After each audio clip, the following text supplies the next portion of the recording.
Good morning, everyone, and welcome to the Champlain Valley Unitarian Universalist Society's May 3rd online service. My name is Ren Caldwell, and I will be serving as Worship Associate today for the Reverend Barnaby Feeder, who is leading today's service. If you're visiting us for the first time today, please send us a message to introduce yourself, and be sure to join us after the service for our virtual coffee hour for good conversation and company. If you haven't already done so, this would be the perfect time to turn off your cell phones and any other electronic devices except the one you're streaming the service on. And now for a quick pathway to connection.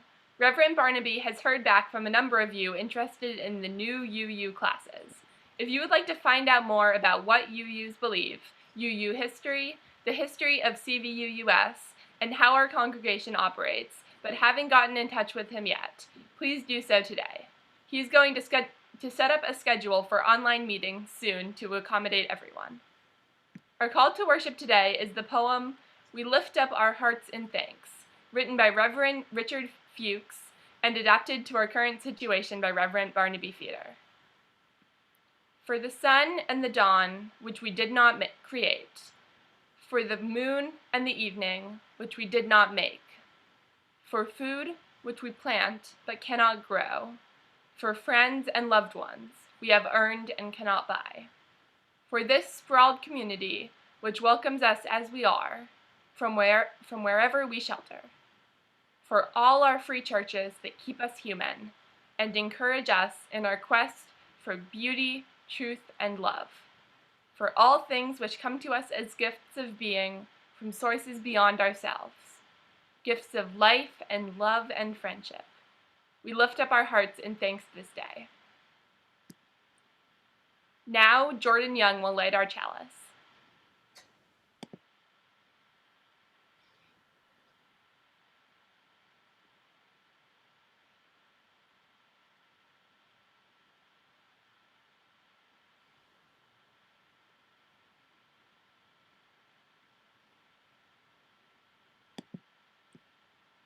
Now I invite everyone to join me in our chalice lighting reading.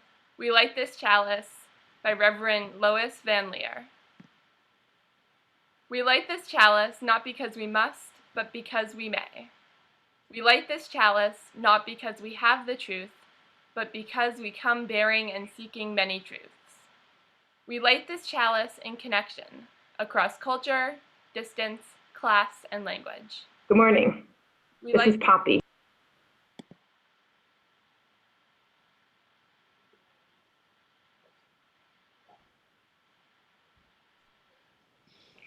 Good morning.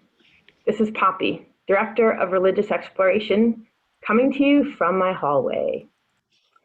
This morning, I'm going to be sharing a story with you that is about what's important.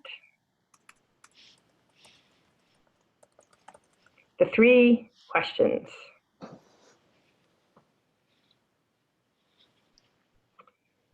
There was once a boy named Nikolai who sometimes felt uncertain about the right way to act. I want to be a good person, he told his friends, but I don't always know the best way to do that. Nikolai's friends understood and they wanted to help him. If only I could find the answers to my three questions, Nikolai continued, then I would always know what to do. When is the best time to do things? Who is the most important one? What is the right thing to do? Nikolai's friends considered his first question. Then Sonia, the heron, spoke. To know the best time to do things, one must plan in advance. Gogol, the monkey, who had been rooting through some leaves to find something good to eat, said, "You will know when to do things if you watch and pay close attention." Then Pushkin, the dog, who was just dozing off, rolled over and said, "You can't pay attention to everything yourself. You need a pack to keep watch and help you decide when to do things. For example, Gogol, a coconut is about to fall on your head." Nikolai thought for a moment, then he asked his second question. Who is the most important one? Those who are closest to heaven, said Sonia, circling up into the sky. Those who know how to heal the sick, said Gogol, stroking his bruised noggin. Those who make the rules, growled Pushkin. Nikolai thought some more. Then he asked the third question. What is the right thing to do? Flying, said Sonia. Having fun all the time, laughed Gogol. Fighting, barked Pushkin right away. Then the boy thought for a long while. He loved his friends. He knew they were all trying to help their best, to help him answer his questions, but their answers didn't seem quite right. Then an idea came to him. I know, he thought. I'll ask Leo, the turtle. He's lived for a very long time, and surely he will know the answers I am looking for. Nikolai hiked high up the mountains where the old turtle lived all alone. When Nikolai arrived, he found Leo digging a garden. The turtle was old and digging was hard for him. I have 3 questions and I came to ask your help, Nikolai said. When is the best time to do things? Who is the most important one? What is the right thing to do? Leo listened carefully, but he only smiled. Then he went on with his digging. You must be tired, Nikolai said at last. Let me help you. The turtle gave him his shovel and thanked him. And because it was easier for a young boy to dig than it was for an old turtle, Nikolai kept on digging until the rows were finished. But just as he finished, the wind blew wildly and rain burst from darkened clouds. As they moved toward the cottage for shelter, Nikolai suddenly heard a cry for help. Running down the path, he found a panda whose leg had been injured by a fallen tree. Carefully, Nikolai carried her into Leo's house and made a splint for her leg with a stick of bamboo. The storm raged on, banging at the doors and windows. The panda woke up. Where am I? She said. And where is my child? The boy ran out of the cottage and down the path. The roar of the storm was deafening. Pushing against the howling wind and drenching rain, he ran farther into the forest, and there he found the panda's child, cold and shivering on the ground. The little panda was wet and scared, but alive. Nikolai carried her inside and made her warm and dry. Then he laid her in her mother's arms. Leo smiled when he saw what the boy had done. The next morning, the sun was warm, birds sang, and all was well with the world. The panda's leg was healing nicely, and she thanked Nikolai for saving her and her baby from the storm. At that moment, Sonia, Gogol, and Pushkin arrived to make sure everyone was all right. Nikolai felt great peace within himself. He had wonderful friends, and he had saved the panda and her child, but he also felt disappointed. He still had not found the answers to his 3 questions, so he asked Leo one more time. The old turtle looked at the boy. But your questions have been answered, he said. They have, asked the boy. Yesterday, if you had not stayed to help me dig my garden, you wouldn't have heard the panda's cry for help in the storm. Therefore, the most important time was the time you spent digging the garden. The most important one at that moment was me, and the most important thing to do was to help me dig my garden. Later, when you found the injured panda, the most important time was the time you spent mending her leg and saving her child. The most important ones were the panda and her baby. And the most important thing to do was to take care of them and make them safe. Remember then that there is only one important time, and that time is now. The most important one is always the one you are with. And the most important thing is to do good for the one who is standing at your side. For these, my dear boy, are the answers to what is most important in this world. This is why we are here.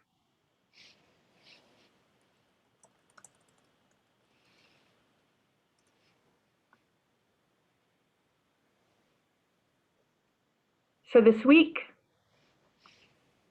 let's see if we can really try to notice what feels important. Try to notice the time, being in the present, the time right now. Who are you with right now?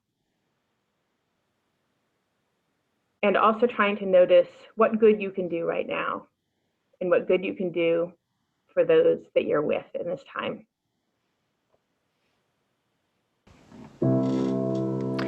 Let us open our eyes to see what is beautiful. Let us open our minds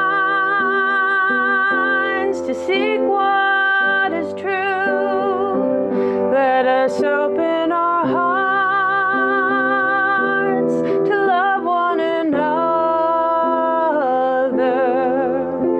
And may we walk in peace.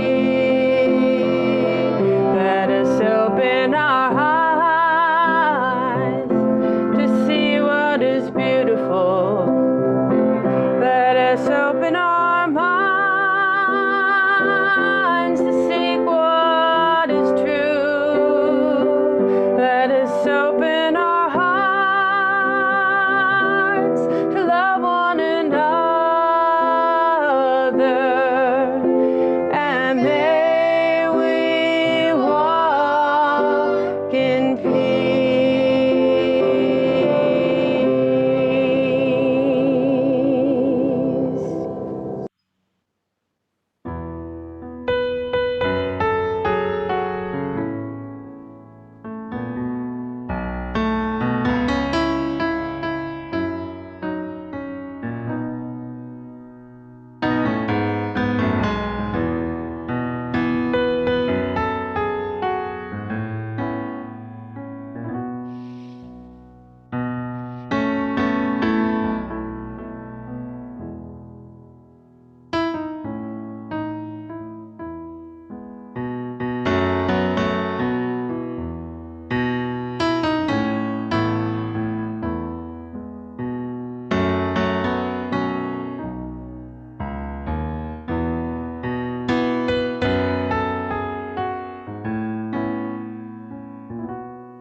I want to leave some time, because we've shared some joys and concerns out loud, for you to have a minute of silence, looking at a beautiful piece of artwork that Kate made for us back when we were all meeting together, and to think about what's on your heart this morning, what joys and concerns and milestones you might have shared, if you had thought to get me a card on time, or you might share in the future. And I know that some of them need to remain private. That doesn't mean that they are any less important to you. And I invite you into that space this time so you can know where your heart is before we go further into the service.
Today's reading is the full text of the 7 UU principles.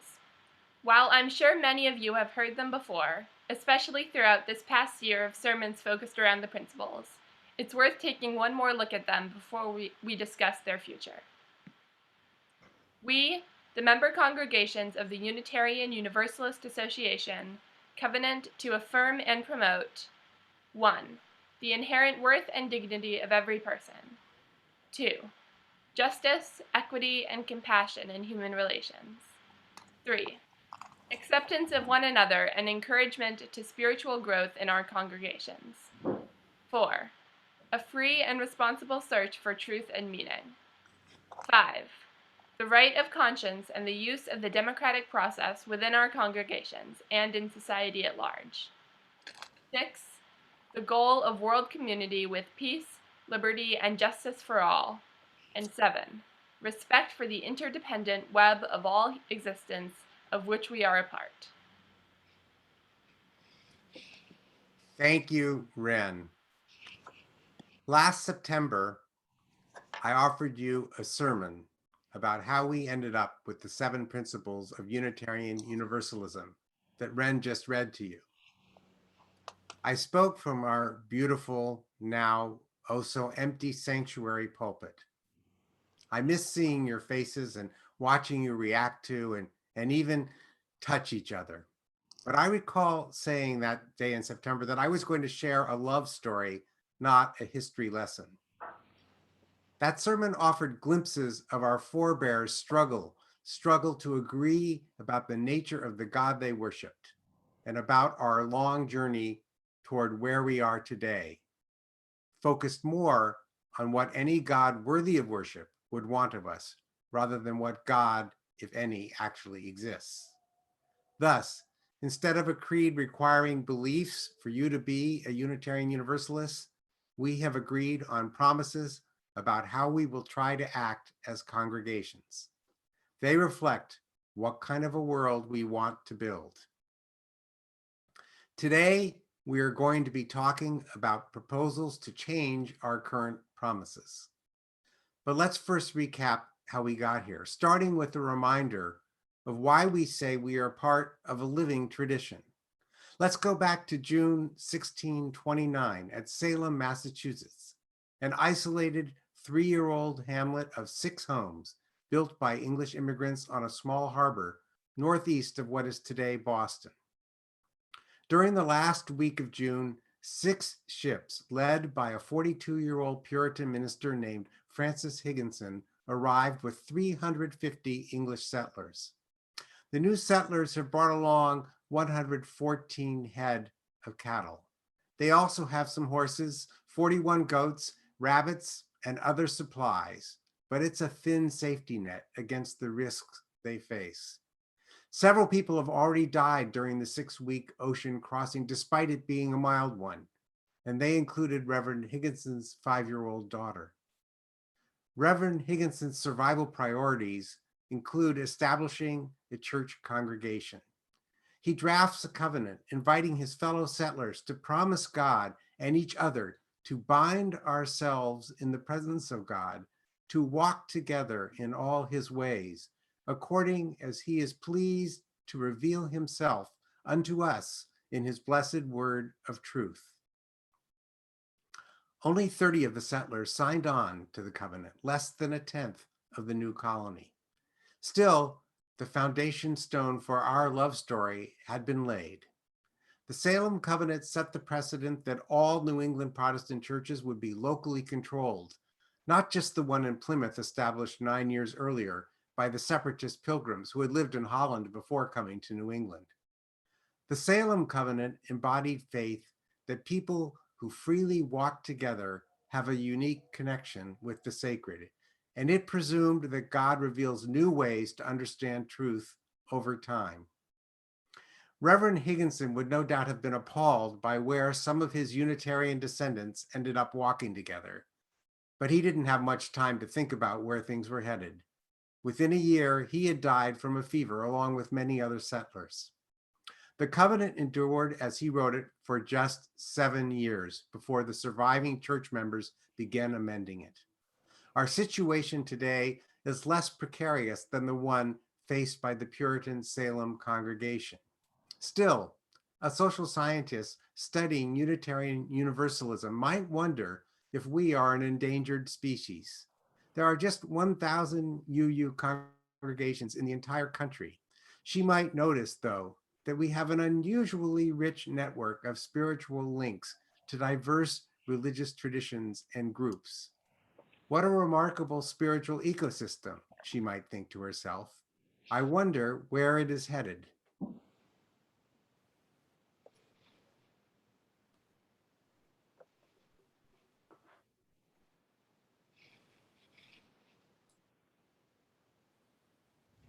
Hello, I'd like to invite you to join me in singing For the Beauty of the Earth, but to a Native American tune. I like putting these together because I believe Native American spiritualities and sensitivities invite us to care for this land in a way that the first people of this land cared for the beauty of this earth.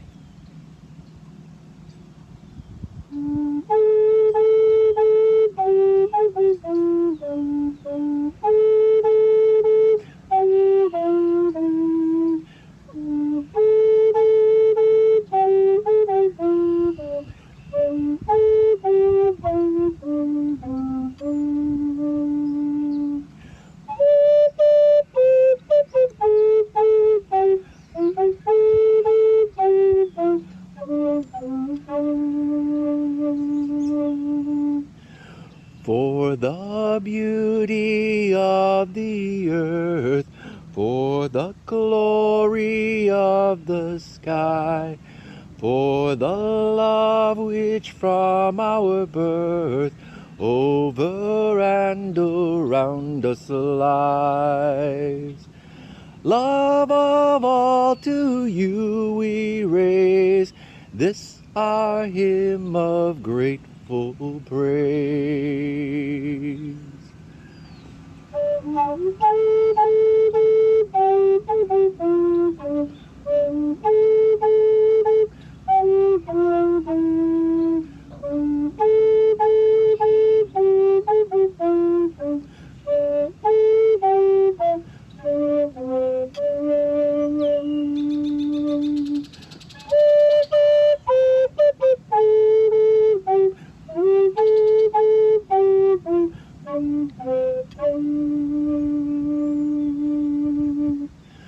For the wonder of each hour, of the day and of the night, hill and vale and tree and flower, sun and moon and stars of light.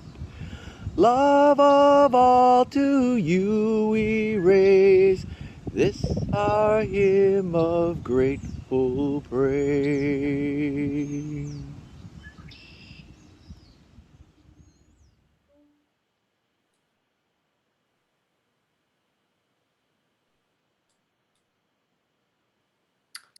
Our plan last September was to put a bow on this year's exploration of the 7 principles by looking throughout May at current proposals for changing them. Given the pandemic, I know I could best serve some of you by postponing that topic entirely in favor of words directly addressing the many burdens and sorrows of social isolation and loss. I could do that week after week, and it might not be enough. But I believe we keep each other afloat in some ways by favoring, reshaping what we are doing over quitting when possible.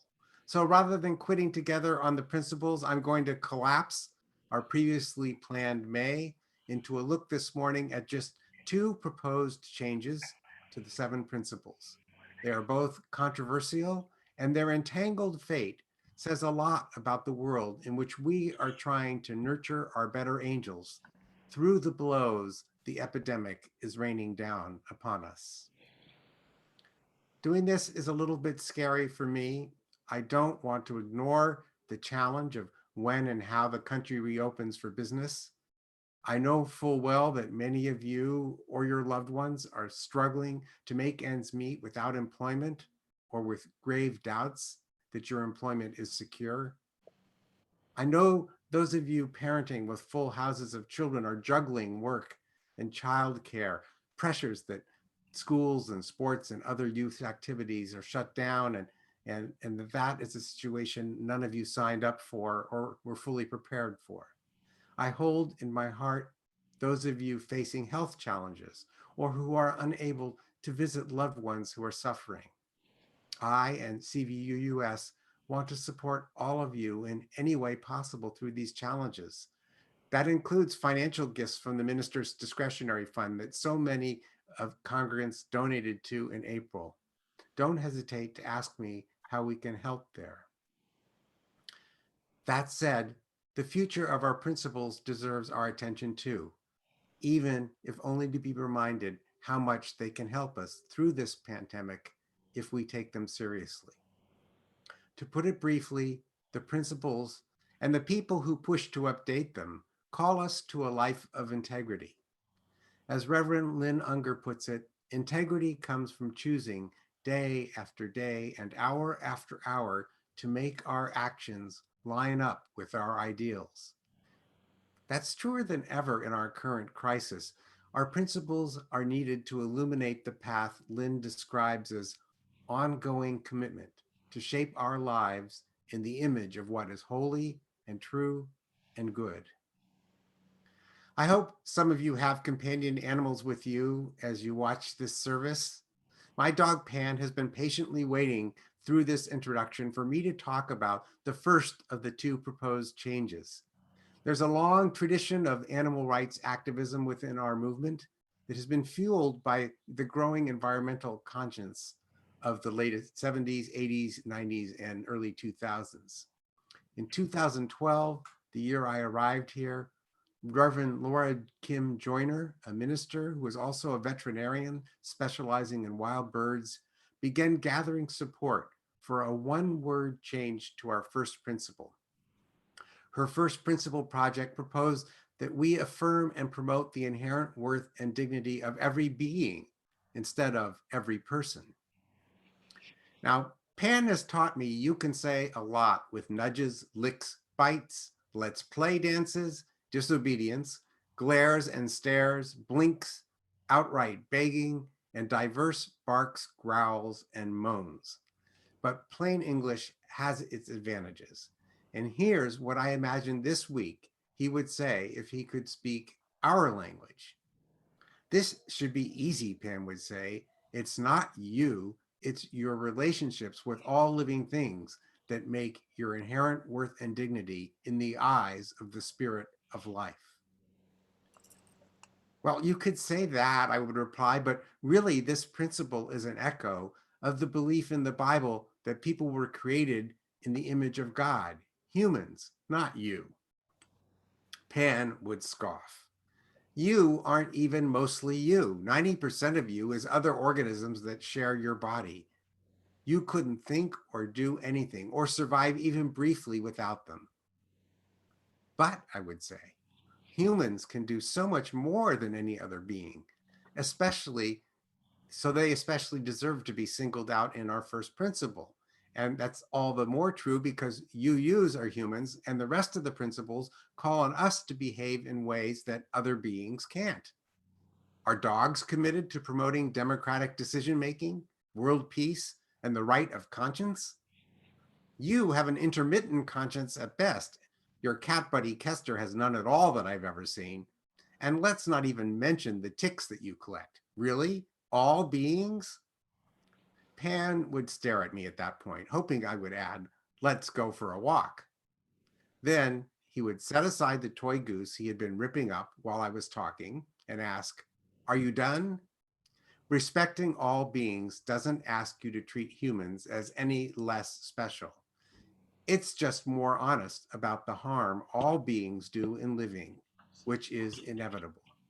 It calls on humans to expand your attention to suffering in ways that would make all lives, including human lives, better. The amendment doesn't even define beings, I would point out. Does it include plants? If that's how you choose to read it, Pan would respond. All lives matter. Where have I heard that before? I'd ask him rhetorically. Pan, who isn't into rhetorical questions, would ask, how would I know? And head for the door.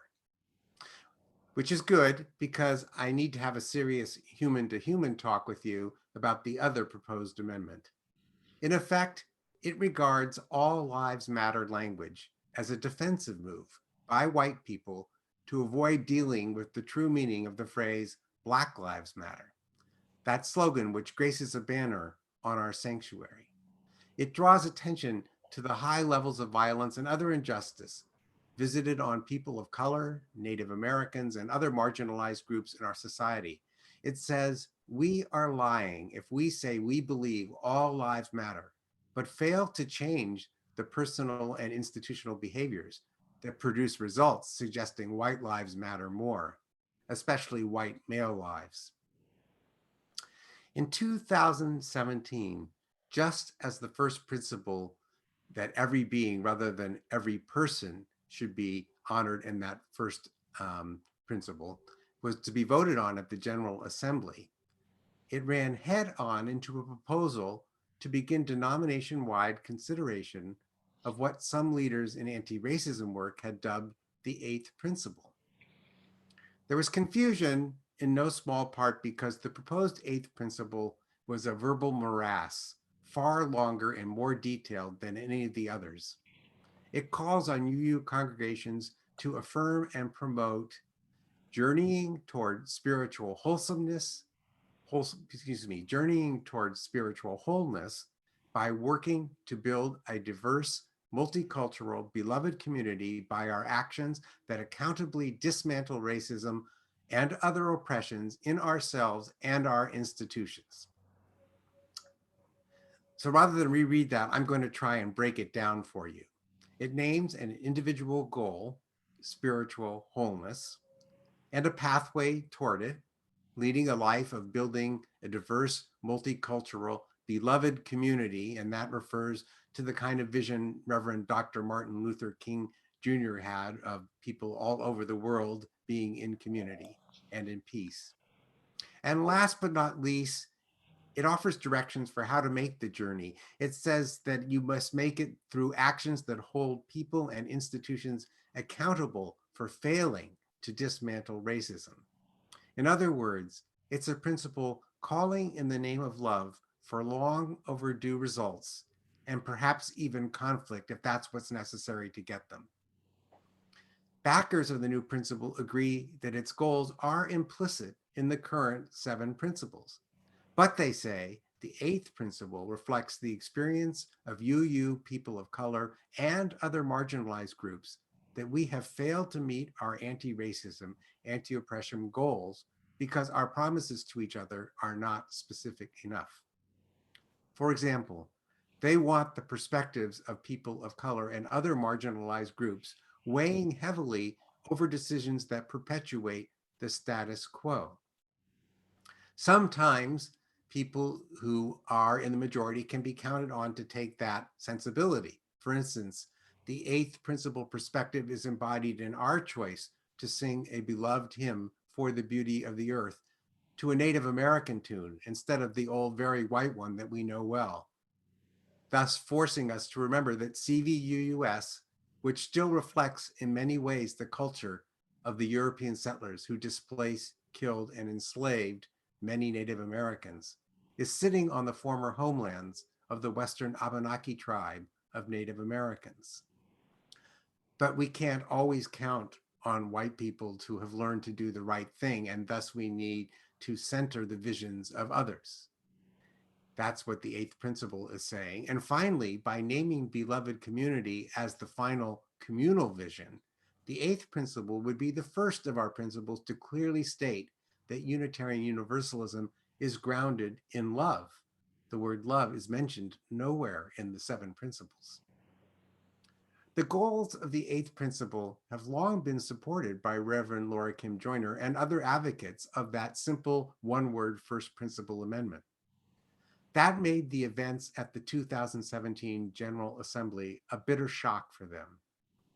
When they moved for support of the plan to replace persons with beings, they ran into strong opposition from some Black UUs and others they had presumed to be allies. How, these opponents demanded from the floor, can we be talking about extending the first principle recognition of individual worth and dignity to other beings when we are falling so short with so many humans?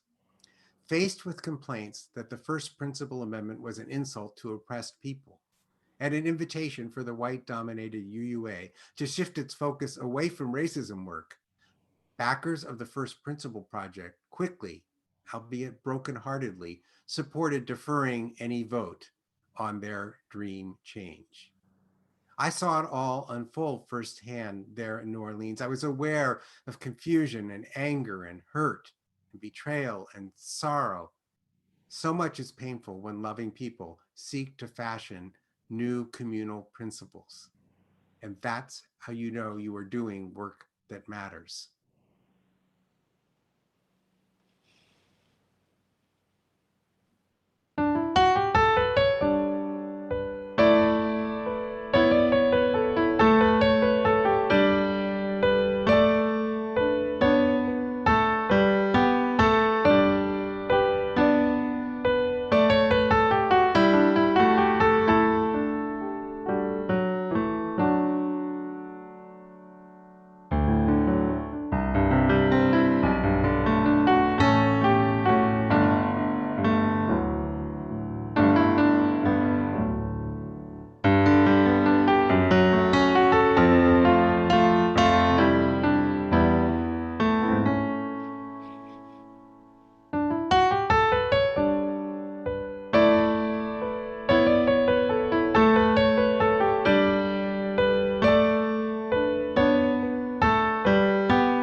Thank you, Chuck, for that interlude, and Lucy for the photos that you put with it, reminding us of the world we have and the empty spaces that are around us in our communities because of the pandemic challenge. Since 2017, a small but growing number of UU congregations have voted to make that first principle amendment from persons to beings, or the eighth principle proposal, or both of them, part of the principles that they affirm in their congregation that they will promote. Thanks to the principle established at Salem, the UUA has no power to tell CVUUS or any other UU congregation to stick to the principles approved at a National General Assembly, as required in the association's bylaws. The UUA, of course, does have the right to say we can't change the principles and advertise the changed version as the position of the whole denomination, but it can't stop us from adding to those principles or changing them as long as we proclaim them as those of CVUUS. I know, even without seeing your faces as I speak to you this morning, that a majority of you care about the issues raised by these amendments.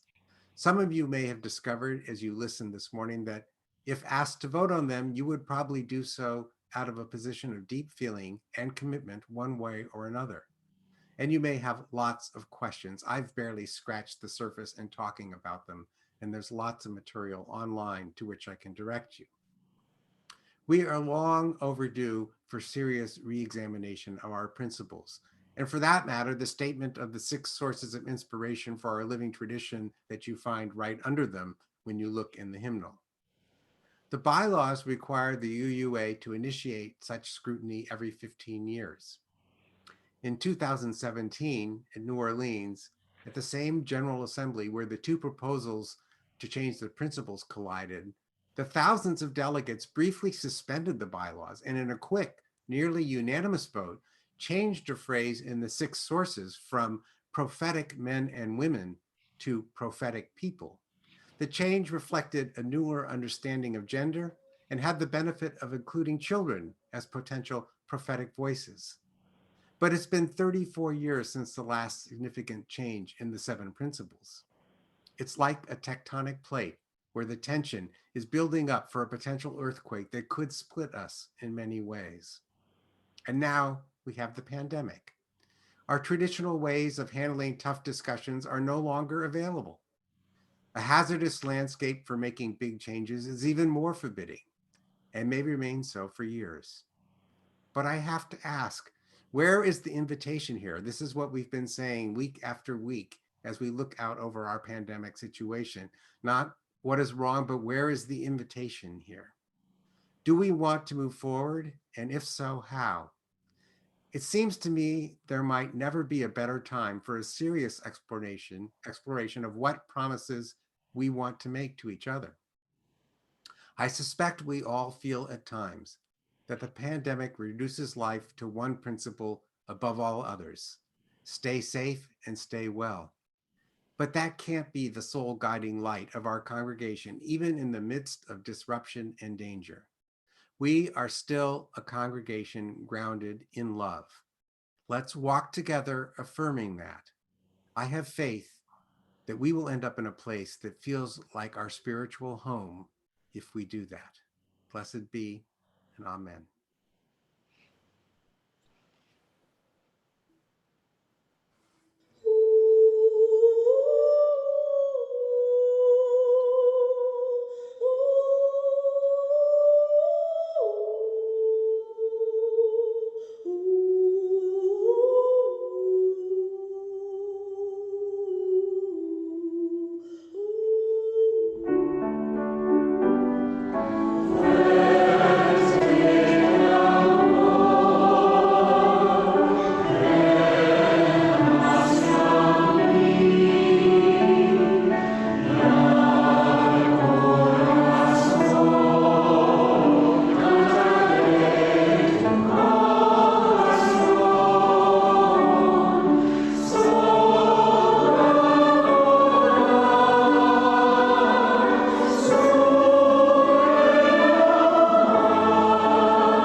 We see from our sharing of this incredible video of Spirit of Life made by All Souls in Washington, one of our biggest and most diverse congregations, that walking together has taken on a whole new meaning in this era of social distancing. We are expanding outward in our connections to our own movement and beyond. And in that, we are finding the invitation to discover what our principles are and what they can be. As you go forth this week into what will continue to be challenging times, even though it seems like we've done a great job for now of flattening the curve, I hope that every step of the way and every day, more opportunities to see what we can become in love become apparent to you, and that the energy to move in that direction, or at least to stop yourself from moving away, is theirs for you and for you to share with those that you love most. Blessed be, and amen.